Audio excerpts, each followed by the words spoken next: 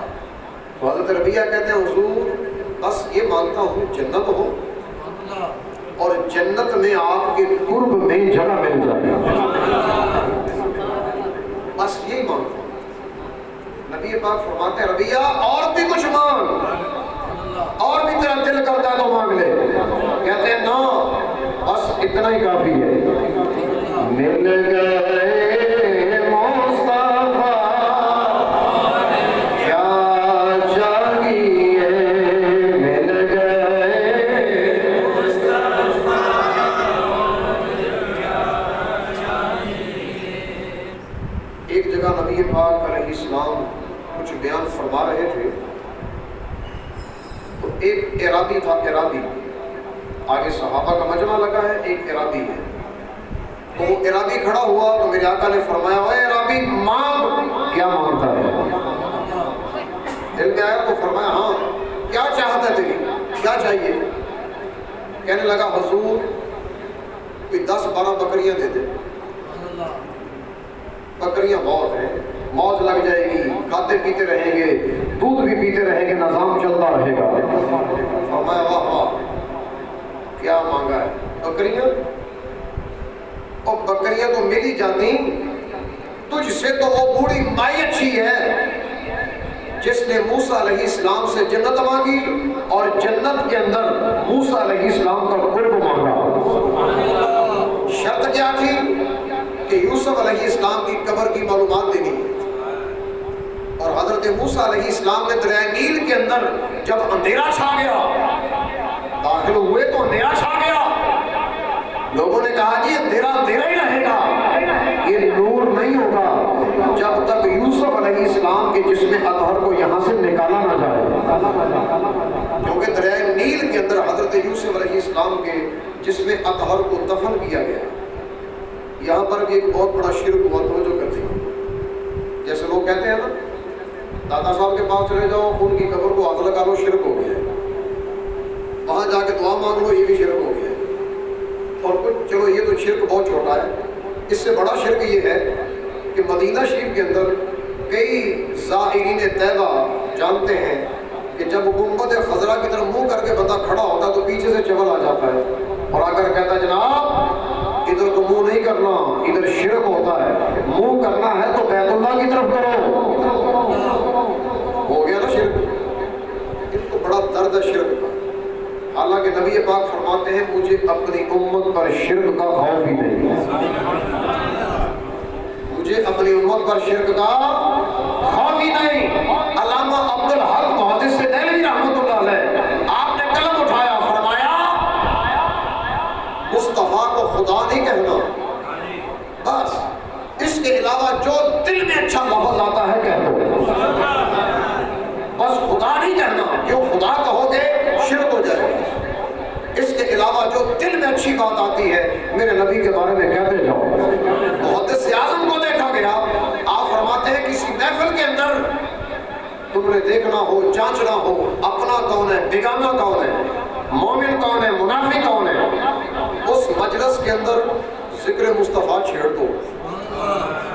میرے آقا کے اوصاف بیان کرنا شروع کر دو، پھر دیکھو چہروں کی طرف، تمہیں چہرے بتائیں گے اپنا کون ہے بیگانہ کون ہے۔ جو بیگانہ ہوگا چہرے پہ وٹ پڑ جائے گا، اور جو اپنا ہوگا وہ تو کہے گا جناب زندگی ہی اب سے شروع ہوئی ہے، ذکر مصطفیٰ ہی تو ہماری زندگی ہے۔ انہیں جانا انہیں مانا نہ رکھا غیر سے کام، للہ الحمد میں دنیا سے مسلمان گیا۔ یہ میرے امام کا نظریہ ہے۔ تو بہرحال نبی پاک علیہ الصلوۃ والسلام کی مبارک زندگی لاجواب ہے۔ رب کہتا ہے لقد کان لکم فی رسول اللہ اسوۃ حسنہ لمن کان یرجو اللہ والیوم الآخر۔ فرمایا اللہ کے رسول کی زندگی تمہارے لیے بہترین نمونہ ہے، اس کے لیے جس کے دل میں اللہ کی ملاقات کی امید بھی ہو، آخرت پر یقین بھی ہو، اور زندگی میں ہر وقت اللہ اللہ ہی کرتا رہے، اللہ اللہ ہی کرتا رہے۔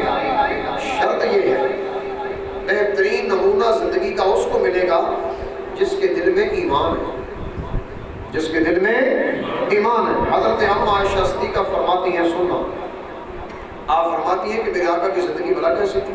میں بتاتی ہوں۔ اپنے کپڑے کہیں سے تھوڑا سا اپنی جگہ سے ہٹ جاتے تو حضور خود ہی اپنے ہاتھوں سے سلائی کر لیتے۔ یہ ہے میرے آقا کی مبارک زندگی۔ اگر جوتا مبارک، نعلین مبارک کہیں سے تھوڑا سا اپنی جگہ سے ہٹ جاتا تو فرماتی ہیں اس کو بھی خود ہی گانٹھ لیتے۔ اپنی لونڈیوں، اپنے نوکر چاکر جتنے تھے، جب کوئی آٹا گوندھ رہا ہوتا تو حضور وہاں مل کر بیٹھ کر آٹا بھی گوندا کرتے تھے۔ فرمایا گھر کے اندر جب کہیں ضرورت پیش آتی میرے آقا جھاڑو پکڑ کر صفائی نہیں کرتے تھے۔ ہمارے اندر اتنا تکبر ہے، ہم بندے کو بندہ نہیں سمجھتے، اور ہمارے نبی کی زندگی کتنی لاجواب ہے، کتنی عاجزی ہے۔ اور حضرت علی سے پوچھیں، آپ کہتے ہیں کہ میرے مصطفیٰ کو دیکھنا ہے تو میں بتاتا ہوں، آقا علیہ السلام جب چلا کرتے تھے تو اس طرح چلتے تھے جیسے کوئی بلندی سے نیچے کو اتر آ رہا ہو، بلندی سے نیچے کی طرف آ رہا ہو۔ جب بلندی سے انسان نیچے آتا ہے تو نگاہیں جھکی ہوتی ہیں۔ یہ ہے میرے آقا کے چلنے کا انداز۔ اور ہم کیا کرتے ہیں؟ پوری دنیا دیکھتے ہیں، ہر شے دیکھتے ہیں، حتیٰ کہ نماز میں بھی ہماری نگاہیں نیچے نہیں ہوتی۔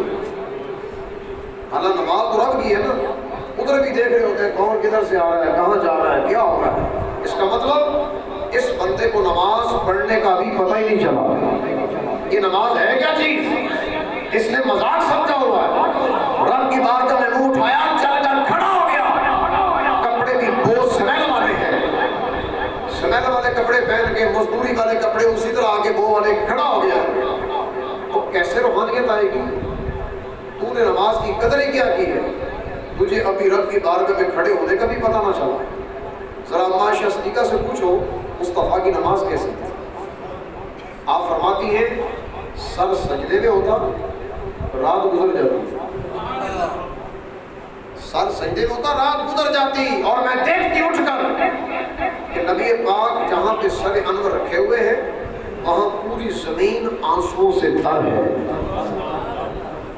یہ ہے ہمارے نبی کی نماز۔ اور ہماری نمازوں کا حال یہ ہے کہ بس بیان نہ کیا جائے، التحیات ہمیں نہیں آتی، دعائے قنوت ہمیں نہیں پتہ یہ کیا ہے، سیکھنا بھی نہیں چاہتے، سورہ فاتحہ بالکل نہیں آتی۔ وہ آتا کیا ہے؟ رکوع کی تسبیح سبحان ربی العظیم، یہ بھی نہیں آتا، کیونکہ اکثر پڑھتے ہیں سبحان ربی العظیم، سوا کو زا کر کے پڑھتے ہیں، بالکل ہی غلط ہے، معنی بھی چینج ہو جاتا ہے۔ تو جب معنی چینج ہوگا تو نماز صحیح ہوگی؟ کیسا امتی ہے یہ جس کو اللہ کا نام لینا بھی نہیں آتا؟ اپنی زندگی پہ توجہ کرے۔ میرے آقا علیہ السلام کی مبارک نماز ایسی تھی کہ ہم 5 منٹ میں 10 رکعتیں پڑھ کے چلے جائیں، 5 منٹ میں 10 رکعتیں، ادھر جناب سجدہ، ادھر سجدہ، ٹھا سجدے پہ سجدہ، عجیب و غریب زندگی ہے، اور جمعے والا دن تو بہت عجیب حرکت ہوتی ہے۔ میرا خیال ہے کہ گھر سے نیت ہی یہ کر کے آتے ہیں کہ 2 رکعتیں پڑھنی ہے بس، اس کے علاوہ ہمارے اوپر نہ کوئی سنت ہے، نہ کوئی نفل ہے، نہ کوئی اور چیز ہے۔ اس کے بعد جوتا تلاش کرنا کوئی لینا چاہتا ہے، جوتے کی بڑی فکر ہے، اپنے رب کی بارگاہ میں ادائے زندگی کا پتہ نہیں، کھڑا کیسے ہونا ہے۔ اور لمحہ فکریہ تو یہ ہے نا، سیکھنے کا ذہن بھی نہیں کہ چلو سیکھ ہی لے، تھوڑا علماء کے پاس بیٹھ ہی جائیں، پوچھ ہی لیں کہ علماء صاحب بتائیے مصطفیٰ نے رکوع کیسے کیا تھا، آقا نے سجدہ کیسے کیا تھا، حضور جب سجدے سے اٹھتے تو 2 سجدوں کے درمیان کیا پڑھتے تھے، بتاؤں کیا پڑھتے تھے؟ بات چلیے تو بتا ہی دیتا ہوں۔ آثار السنن کے اندر یہ حدیث لکھی ہے، حضور علیہ السلام کے الفاظ یہ تھے، اللہم اغفر لی وارحمنی واہدنی وارزقنی وعافنی۔ 5 لفظ ہیں، اللہم اغفر لی وارحمنی واہدنی وارزقنی وعافنی۔ اب ترجمہ سنو، ترجمہ نہیں آئے گا نا تو سنو۔ فرمایا اللہم اغفر لی، اے اللہ مجھے معاف کر دے، پہلا کام اے اللہ مجھے معاف کر دے، سارے گناہ معاف کر دے، حالانکہ نبی پاک تو گناہ ہے ہی نہیں۔ تو پھر یہ تعلیم ہے اپنی امت کو، تمہارے لیے میرے آقا نے یہ زندگی چھوڑی، جب 2 سجدوں کے درمیان بیٹھو تو فٹافٹ اگلا سجدہ نہ کیا کرو، پہلے رب سے کچھ مانگ بھی لیا کرو، یہ مانگو اے اللہ میرے گناہ مٹا دے، اللہم اغفر لی وارحمنی۔ جب تو نے گناہ مٹا ہی دیے ہیں، مجھے یقین ہے کہ میں مانگ رہا ہوں تو دے رہا ہے، یقین سے کہہ رہا ہوں کہ نبی پاک کے الفاظ میں شک نہیں ہے، ہم شک کر کے مانگتے نہیں ہیں، ہمارا رب شک کو پسند نہیں کرتا، وہ کہتا ہے کہ بندہ میرے بارے میں جس طرح کا گمان رکھتا ہے میں اس کے ساتھ ویسا ہی پیش آتا ہوں، جیسا تیرا گمان ہے ویسا ہی پیش آئے گا۔ تو بندہ کہتا ہے اللہ مجھے معاف کر دے، پھر کہتا ہے وارحمنی، مجھ پہ رحم بھی فرما، مجھے رحمت کر، پھر کہتا ہے واہدنی، اے اللہ مجھے سیدھے راستے پر چلتا رہنے دے، راہ ہدایت پر چلتا رہنے دے، ہدایت دے دے، سیدھے راستے پر چلنے کی توفیق دے دے۔ پھر کہتا ہے وارزقنی، اے اللہ مجھے رزق بھی دے دے۔ آج اس 15ویں صدی میں رزق کا مسئلہ ہے، روٹی کا مسئلہ ہے، پانی کا مسئلہ ہے، کھانے پینے کا مسئلہ ہے، ہر بندہ اسی کے پیچھے چل رہا ہے۔ تو روٹی کی تو فکر آ گئی، ایمان کی فکر نہ آئی، روٹی کی فکر تو بڑی آ گئی، ایمان کی فکر نہیں آئی۔ تو روٹی بچے گی کیسے یہ تو سوچ لیا، ایمان کیسے بچے گا یہ کبھی نہیں سوچا، نہ سوچنے کی ذہن ہی ہے۔ تو بہرحال نبی پاک نے کہا اللہم ارزقنی، اے اللہ مجھے رزق بھی عطا کر۔ تو دیکھیے ذرا، جب حضور کہیں اے اللہ رزق دے دے تو کیا اللہ نہیں دے؟ بالکل دے گا، لیکن میرے آقا علیہ السلام کے گھر انور کے اندر، یہ شفا شریف کے اندر یہ بات لکھی ہے قاضی ایاز نے کہ نبی پاک کے گھر کے اندر جو چولہا تھا نا، چولہا پورا ہفتہ بعض اوقات نہیں چلتا، پورا ہفتہ فاقہ، اور سرکار کے چہرے انور کا رنگ پیلا ہو جاتا بھوک کی وجہ سے۔ حضرت جابر کہتے ہیں کہ میں نے تو کئی بار دیکھا سرکار کا رنگ پیلا ہو گیا اور میں نے جا کر فٹافٹ دعوت دی، یا رسول اللہ آپ کو بھوک لگی ہے، میرے گھر میں آج کی دعوت ہے۔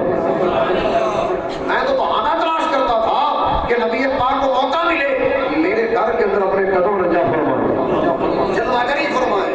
بہرحال یہ ہمارے نبی کی مبارک زندگی ہے۔ اما عائشہ صدیقہ فرماتی ہے، فرمایا کہ وہ نبی پاک ایسے تھے بکری کا دودھ خود ہی دھو لیا کرتے تھے، گھر کے اندر جھاڑو خود ہی لگا لیا کرتے تھے، اپنے کپڑے خود ہی سلائی کر لیا کرتے تھے، اپنے نالین مبارک خود ہی کاٹ لیا کرتے تھے، اور عاجزی اتنی تھی کہ کبھی کبھی آٹا بھی گوندھ لیا کرتے تھے۔ وہ آٹے کی بات آئی ہے تو حضرت فاطمہ رضی اللہ تعالیٰ عنہا ایک دن روٹیاں لگا رہی تھی، آقا قریب بیٹھے تھے، فرمایا فاطمہ ایک پیڑا مجھے بھی دو. انہوں نے کہا حضور یہ لیں. پیڑا کر کے دیا تو سرکار نے پیڑے کی روٹی بنائی اور تندور میں لگا دی. ساری پک گئی، وہ کچی ہے. حضرت فاطمہ کہنے لگی بابا جان وہ تو کچی رہ گئی. فرمایا ہاں کچی ہی رہے گی، پک نہیں سکتی. کیوں؟ جس کو یہ ہاتھ لگ جائے نا اس کو تو جہنم کی ہیبت ناک آگ کچھ نہیں کہہ سکتی. یہ تو دنیا کی آگ ہے، یہ تو دنیا کی آگ ہے. تو پھر کتنے خوش نصیب ہیں وہ صحابہ جنہوں نے وہ پانی کا پیالہ پیا جس کے اندر میرے مصطفیٰ کی انگلیاں تھیں. ان کو آگ کیا کہے گی؟ حضرت جابر کہتے ہیں جس کپڑے کے ساتھ میرے آقا علیہ السلام اپنا ہاتھ صاف کرتے تھے نا، صاف کا لفظ نہیں بولوں گا، میں یہ کہوں گا کہ نبی پاک جس کپڑے کو اپنے ہاتھوں سے شرف بخشتے تھے، شرف عطا کرتے تھے، اس کی قسمت چمکاتے تھے. کہتے ہیں کہ اس کپڑے کو ہم صاف کرنے کے لیے پانی سے صاف نہیں کرتے تھے، ہم اس کو آگ میں ڈالتے تھے جلتے ہوئے تندور میں. تو جلتے ہوئے تندور میں عقل تو یہ کہتی ہے کپڑا جل جائے، راکھ بن جائے، لیکن راکھ نہیں بنتی تھی، وہ چمکدار ہو جاتا تھا، صاف ہو جاتا تھا. یہ دنیا کی آگ وہ کچھ نہیں کہہ سکتی جس کو نسبت ہو جائے میرے مصطفیٰ سے. بہرحال رب نے فرمایا کہ یہ میرے محبوب کی زندگی تمہارے لیے بہترین نمونہ ہے. اپنے اندر تکبر، غرور، خود پسندی اور اللہ کی ذات کے خلاف اعتراضات اور رسول اللہ کی مبارک زندگی کے بارے میں بڑے بڑے غلط نظریات، غلط لفظ، ساری چیزیں اپنے دل سے نکال لی جائیں. ایسے بن جاؤ جیسے مصطفیٰ چاہتے ہیں، ایسے ہو جاؤ جیسے مصطفیٰ چاہتے ہیں. اور ایسا عمل کیسے ہوگا؟ اب یہ میں آخر میں حدیث پاک بیان کرتا ہوں. جامع الاحادیث ہے، جلد نمبر 5 ہے، 10 جلدیں ہیں اس کتاب میں. فتاوی رضویہ کے اندر جتنی احادیث لکھی ہیں میرے احمد رضا نے، ان میں سے اکثر احادیث علامہ صاحب نے نکال کر اس کتاب میں جمع کی ہیں تو 10 جلدیں بنی. کتنی؟ 10. اس میں سے 5ویں جلد ہے. اس کے اندر پہلی حدیث یہ لکھی ہے، سننا. حضرت عبداللہ بن عباس کہتے ہیں نبی پاک صلی اللہ تعالی علیہ وسلم نے فرمایا ہر نبی کے لیے اللہ نے دعا کا موقع دیا، ہر نبی کو دعا کا موقع دیا. حضرت ابراہیم کو بھی موقع ملا، نوح علیہ السلام کو بھی موقع ملا، حضرت موسیٰ کو بھی ملا، عیسیٰ علیہ السلام کو بھی ملا. سب دعا مانگ چکے، سب دعا مانگ چکے، موقع ملا تو مانگ چکے، رب نے موقع دیا تو رب سے لے چکے. تو جب باری آئی میری تو کہا کہ میں نے کیا کیا؟ اختبأت دعوتی شفاعتا لامتی. آقا فرماتے ہیں کہ میں نے اپنی دعا رکھ لی قیامت والے دن کے لیے، تاکہ گناہگار امت آئے گی تو میں وہ دعا رب کی بارگاہ میں کروں گا، میری شفاعت کی وجہ سے میری امت کی بخشش ہو جائے گی. کمال ہے، اتنی سونی زندگی ہے میرے پیارے آقا کی اپنے امتی کے حق میں، اتنی زبردست چاہت ہے. تو پہلی چاہت دل میں تسلیم کرے، اتنی فکر اپنے امتی کی میرے آقا کو. امتی تیرے دل میں مصطفیٰ کی فکر کیوں نہیں ہے؟ آنی چاہیے. اگلے الفاظ سنو. نبی پاک علیہ السلام نے فرمایا میں قیامت والے دن ساری آدم کی اولاد کا سردار ہوگا. آنا سید ولد آدم یوم القیامہ ولا فخر. فرمایا قیامت والے دن عزت مقام اتنا ملے گا، سارے انسانوں کا جتنے آ چکے آدم سے لے کر آخری آنے والے تک، فرمایا میں سب کا سردار ہوگا. اور سردار ہونے پر بندے کو فخر آ جاتا ہے، تکبر آ جاتا ہے، غرور آ جاتا ہے. آگے اس کی بھی کاٹ کر دی، فرمایا ولا فخر. اس شان پر میں فخر نہیں کروں گا، عاجزی ہی رہے گی، فخر نہیں ہونے دوں گا. پھر فرمایا وَقَانَ أَوَّلُ مَنْ تُشَقُّ لَهُ الْأَرْضُ وَلَا فَخَرَ. فرمایا قیامت والے دن جتنے قبر میں سوئے ہوئے ہیں سب سے پہلے میری قبر شک ہوگی اور مجھے قیامت والے دن اٹھایا جائے گا، سب سے پہلے میں اٹھوں گا۔ یہ بھی اللہ نے مجھے شان عطا کی ہے، لیکن اس پر بھی مجھے فخر نہیں ہے، فخر نہیں ہے۔ تیسری بات فرمایا وَبِيَدِي لَوَاءُ الْحَمْدِ وَلَا فَخْرَ۔ آج تو جھنڈا اگر دکان پہ لگ جائے، موٹر سائیکل پہ لگ جائے، کسی محل پہ لگ جائے، کسی عام جھونپڑی پہ لگ جائے، کسی مسجد پہ لگ جائے، کہیں بھی لگ جائے، یا ہاتھ میں پتہ پکڑ لے، وہ کہتے ہیں کہاں لکھا ہے، کہتے ہیں شیطان دل میں مسئلہ ڈالتا ہے، یہ کہاں لکھا ہے، کیوں پکڑتے ہو، یہ کرتے ہو، وہ کرتے ہو۔ ہم کہتے ہیں تم ان جھنڈوں کو کوس رہے ہو، ذرا اس جھنڈے کو بھی سوچو جس کے بارے میں نبی پاک نے خود فرمایا، جن کے نام پر ہم یہ جھنڈا اٹھاتے ہیں، ذرا ان کے جھنڈے کی بات سننا۔ آقا فرماتے ہیں وَبِيَدِي لَوَاءُ الْحَمْدِ، قیامت والے دن لواء الحمد کا جھنڈا میرے ہاتھ میں ہوگا۔ لواء الحمد اس جھنڈے کا نام ہے، فرمایا یہ جھنڈا میرے ہاتھ میں ہوگا، ولا فخر، سارے اس کے نیچے ہوں گے، اس پر بھی مجھے فخر نہیں ہے۔ پھر فرمایا وَآدَمُ وَمِن دُونِهِ تَحْتَ لَوَائِهِ وَلَا فَخْرَ، جھنڈا میرے ہاتھ میں ہوگا، آدم علیہ السلام بھی اس کے نیچے ہوں گے، ابراہیم بھی اس کے نیچے، اسماعیل بھی ان کے نیچے، حضرت موسیٰ بھی ان کے پیچھے، اور حضرت عیسیٰ بھی اس کے نیچے، سارے نبی رسول اس کے نیچے۔ تو کتنی عظمت والا کام ہے یہ، جھنڈا میرے ہاتھ میں ہوگا، اس کی عظمت سب سے زیادہ ہے جس کے ہاتھ میں جھنڈا ہوتا ہے، اس کا مقام سب سے زیادہ ہے جس کے ہاتھ میں جھنڈا ہوتا ہے۔ فرمایا تکبر نہیں آئے گا، میں فخر نہیں کروں گا، اللہ نے مجھے یہ شان عطا کی ہے۔ پھر فرمایا فَإِذَا أَرَادَ اللَّهُ أَن يَصْنَعَ بَيْنَ خَلْقِهِ نَادَىٰ مُنَادِيًا أَيْنَ أَحْمَدُ، بڑے سونے لفظ ہے۔ اللہ پوری مخلوق کے درمیان جب فیصلہ کرنے کا ارادہ کرے گا نا، جب کرے گا، پہلی بات تو یہ ہے کہ قیامت والے دن دنیا پیاسی ہوگی، اپنے اپنے پسینے میں ڈوب رہی ہوگی، کسی کا حساب نہیں ہوگا، بندے کہیں گے کہ فٹافٹ حساب ہو جائے۔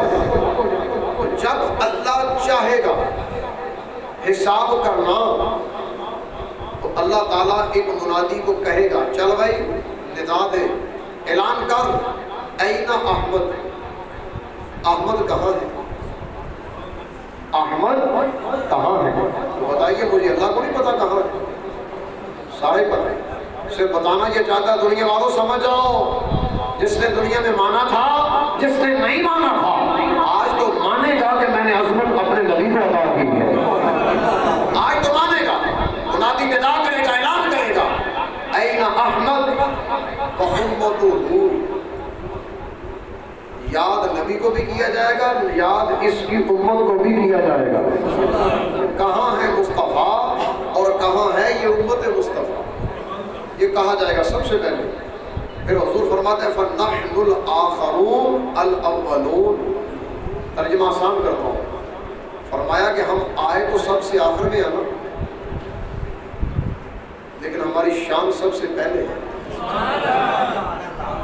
آئے تو سب سے آخر میں، اللہ نے عظمت دی ہے سب سے پہلے، حساب کتاب بھی سب سے پہلے، اور جنت میں بھی جائیں گے سب سے پہلے۔ پھر فرمایا نحن آخر الامم واول من يحاسب فلتفرجوا لنا الامم عن طریقتنا، فرمایا ساری امتیں کھڑی ہوگی، جب میری امت کی باری آئے گی قبروں سے نکل کر چلنے کی، تو فرمایا ساری امتیں تفرج لنا الامم عن طریقتنا، ہمارا رستہ چھوڑتے جائیں گے، اور درمیان سے امت مصطفیٰ گزرے گی۔ ذرا بتائیے، آگے آگے نبی پاک ہوں گے، پیچھے پیچھے امت مصطفیٰ ہوگی، جس کے اندر احمد رضا بھی ہوں گے، غوث پاک بھی ہوں گے، داتا صاحب بھی ہوں گے، خواجہ صاحب بھی ہوں گے، سارے ولی ہوں گے، سارے نبی ہوں گے، اور بالخصوص امت مصطفیٰ ہوگی۔ بتائیے ذرا کیسا جلوس ہوگا، یہاں تو دنیا بکواس کر دیا، یہ جلوس کہاں سے نکال لیا؟ تو ہم کہیں گے تم ادھر اعتراض کرتے ہو، قیامت والے ادھر بھی تمہیں نصیب نہیں ہے، ادھر بھی نصیب نہیں ہے، کیونکہ وہاں پر کوئی اعلان ہوگا، قرآن کے دل میں لکھا ہے، پڑھ دیتا ہوں۔ فرمایا وَامْتَازُوا الْيَوْمَ أَيُّهَا الْمُجْرِمُونَ،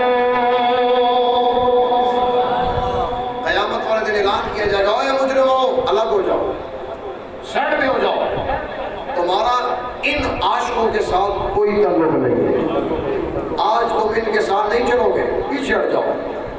تو سارے عاشق میرے مصطفیٰ کے پیچھے پیچھے، ساری امتیں رستہ چھوڑ دیں گی. پھر آقا فرماتے ہیں فَتَمْدِي غَرًّا مُحْجَلِينَ مِنْ آثَرِ الطُّهُورِ. آقا علیہ السلام فرماتے ہیں کہ جب تم وضو کیا کرتے تھے دنیا میں تو تمہارے وضو کا پانی جب کسی عضو پہ لگتا تھا تو اس عضو کے اندر پیشانی بھی آتی ہے. غرًّا پیشانی، محجلین چمکتی ہوئی. تو فرمایا قیامت والے دن جب تم درمیان میں چل رہے ہوگے تمہاری پیشانیاں 14ویں رات کے چاند کی طرح چمک رہی ہوگی. کتنی عزت ہے. پھر فرمایا فَيَقُولُ الْأُمَمُ،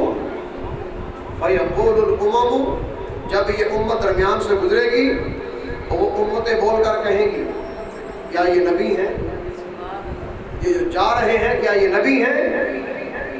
جن کو اتنا مقام مل گیا، چہرے روشن ہو گئے، اتنی شان مل گئی، تو غیب سے آواز آئے گی نا نا یہ نبی نہیں ہے، یہ تو مصطفیٰ کی امت ہی ہے. یہ وہ ہیں جو سخت سردی میں بھی وضو کیا کرتے تھے، اللہ کے حکم پہ عمل کیا کرتے تھے. اللہ تبارک و تعالی ہمارا دل بیٹھنا اپنی بارگاہ میں قبول فرمائے. نبی پاک کے صدقے یہاں بھی عزتیں عطا کرے اور قیامت والے دن بھی عزتیں عطا فرمائے. وآخر دعوانا